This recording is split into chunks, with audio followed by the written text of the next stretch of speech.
tarehe 28 Novemba 2010, wakati wa kuzindua bunge hili la 10, niliainisha vipaumbele vya serikali ya Chama cha Mapinduzi katika kipindi changu cha pili cha uongozi wa nchi yetu, na kuahidi kutekeleza kwa ari zaidi, nguvu zaidi na kasi zaidi.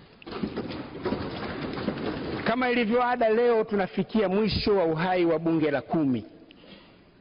Naomba kutumia fursa hii kutoa mrejesho wa utekelezaji wa majukumu ya serikali na yale mambo ambayo tuliahidi kwamba tutafanya.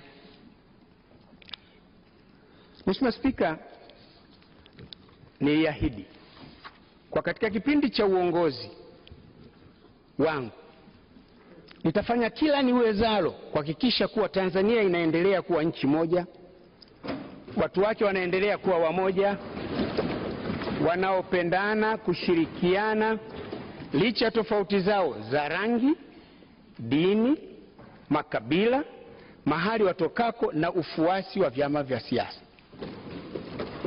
Pia kwamba nchi yetu itaendelea kuwa ya amani, usalama na utulivu. Leo tunapoagana, mimi na nyinyi ni mashuhuda kuwa Tanzania na Watanzania wamebaki kuwa wamoja. Hata hivyo, katika kipindi hiki kumekuwepo na matukio ya hapa na pale, madogo na makubwa, yaliyotishia umoja wa nchi yetu na watu wake. Yapo mambo yalipandikizwa kuleta chuki baina ya Tanzania bara na Zanzibar. Mambo yalifanyika kupandikiza chuki baina ya Wakristo na Waislamu. Lakini pia yalipandikizwa maneno ya kuleta chuki baina ya watu wa maeneo fulani ya nchi hii na Watanzania wengine. Bahati nzuri, msimamo thabiti wa viongozi wakuu wa nchi yetu, wa serikali zetu hizi mbili, wakisaidiwa na viongozi wengine, pamoja na ushirikiano wa viongozi wa dini, viongozi wa jamii na uelewa wa wananchi, umeliwezesha taifa letu kushinda changamoto hizo. Umeiwezesha nchi yetu kushinda matishio hayo. Changamoto hizi zimethibitisha ubora wa mazungumzo. Ni kweli kabisa kwamba wanaozungumza hawagombani na wanaozungumza humaliza tofauti zao bila kugombana.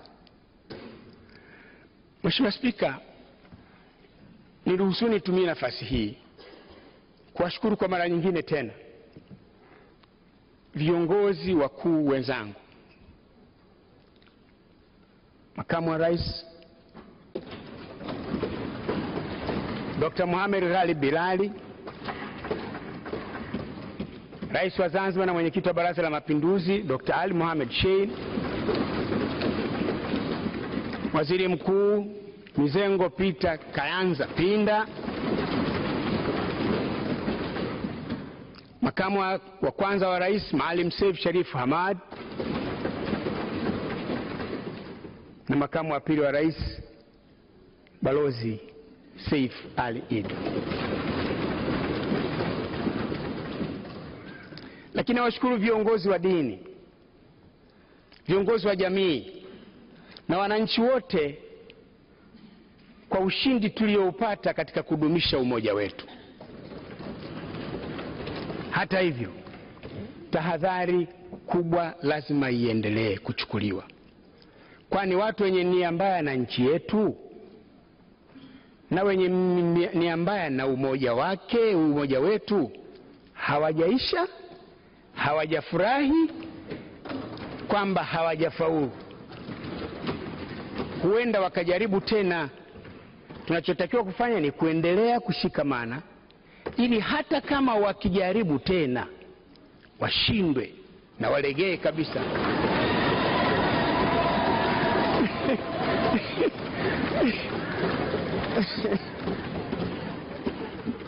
Nafurahi kwamba namaliza kipindi changu cha uongozi tukiwa tumeweza kudumisha na kuimarisha muungano wetu adhimu na adimu Afrika. Mtakumbuka kuwa katika hotuba yangu ya kufungua bunge la 9 nilisisitiza umuhimu wa viongozi wa pande zetu mbili kukutana mara kwa mara kuzungumzia ustawi wa muungano wetu. Na siku ile kama watu wengine wenzetu wapo hapa, nilisema hata kama hawana neno jambo la kuzungumza, hawana agenda, wakutane tu, aseme salamu alaykum, alaykum salam, basi. Nafurahi kwamba jambo hili limefanyika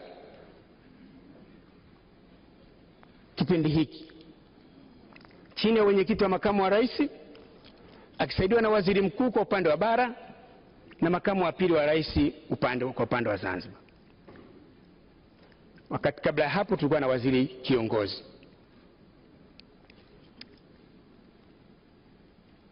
Mafanikio yaliyopatikana ni makubwa.